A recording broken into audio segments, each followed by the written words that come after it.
वाराणसी जिले के नए और दूसरे कमिश्नर 1995 के बैच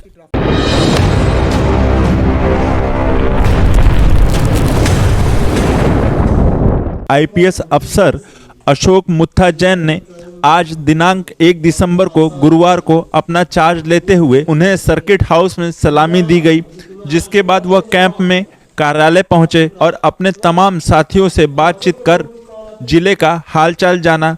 इसके बाद दोपहर 1 बजे मीडिया से रूबरू होते हुए उन्होंने कहा कि हम जनता के बीच रहने वाले लोग हैं, इसलिए संयम बनाना बहुत ज़रूरी है।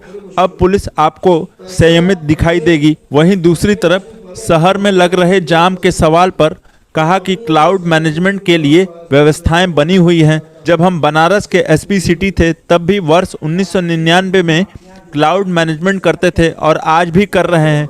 पहले की अपेक्षा यात्री, श्रद्धालु और व्यापारियों का आना जाना बढ़ गया है। यह एक सतत प्रक्रिया है जिस पर हम निरंतर कार्य करना होगा। नशे के कारोबार की विकरालता से परिचित हूँ। नशे के कारोबार पर चोट करने के सवाल पर नए सीपी मुख्ता अशोक जैन ने कहा कि मैं नारकोटिक्स कंट्रोल ब्यूरो से आया हूं, तो नशे के कारोबार की विकरालता से परिचित हूं। उन्होंने कहा कि नशा परिवार को खोखला कर रहा है। मेरा नारकोटिक्स में 5 साल का अनुभव है।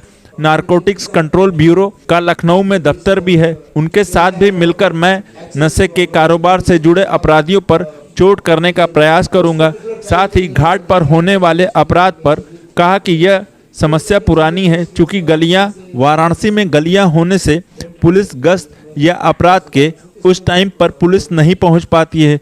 इसके लिए मैं टीम बैठाकर निर्णय लूंगा कि बेहतर क्या किया जा सकता है। वाराणसी की ट्रैफिक व्यवस्था की जटिलता को देखते हुए मेरी प्राथमिकता यही रहेगी कि मैं पहले ट्रैफिक व्यवस्था को सुचारू रूप से चला सकूं। लेकिन बड़े कितने अपराधी हैं जिनकी बात की जा रही है, जो अभी भी पुलिस की पकड़ से दूर है, कहीं बाहर बैठे हुए हैं, उनके खिलाफ कोई ठोस अभियान नहीं चला है तो चलेगा। और मैं सिर्फ इतना ही कहना चाहूँगा,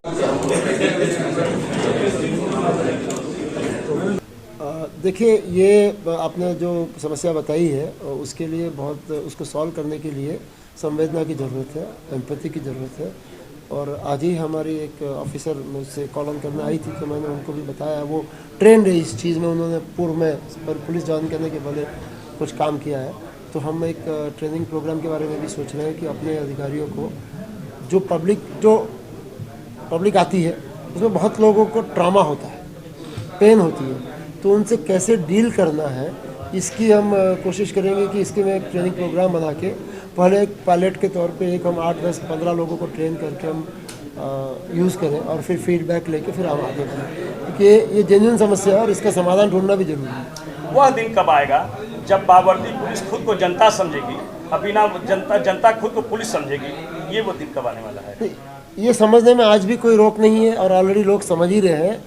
इक्का दुक्का की बात नहीं करता, लेकिन मेरे ख्याल से तालमेल जनता और पुलिस और प्रशासन के बीच में तालमेल बहुत अच्छा है इस समय और ऑलरेडी चल रहा है। और इसमें सुधार की गुंजाइश तो हो सकती है, लेकिन मैं ये भी कहूँगा कि ऑलरेडी लोग पुलिस जनता ही समझती है अपने आप को, और जनता भी पुलिस को अपना मानती है।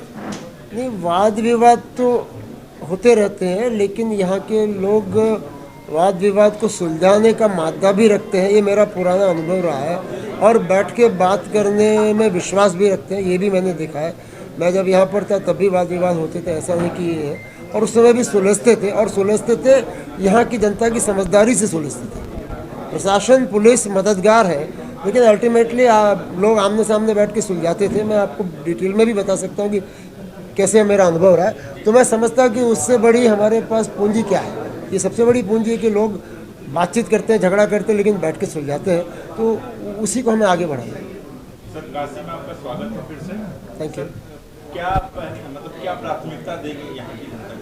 अभी जो आप लोगों से जो बातचीत मेरी हुई है उसमें मुझे बहुत एक चीज़ क्लियरली समझ में आ रही है कि ट्रैफिक को लेकर आप सब लोग चिंतित हैं, तो मैं उसको नंबर 1 प्रायोरिटी पे लेना चाहता हूँ।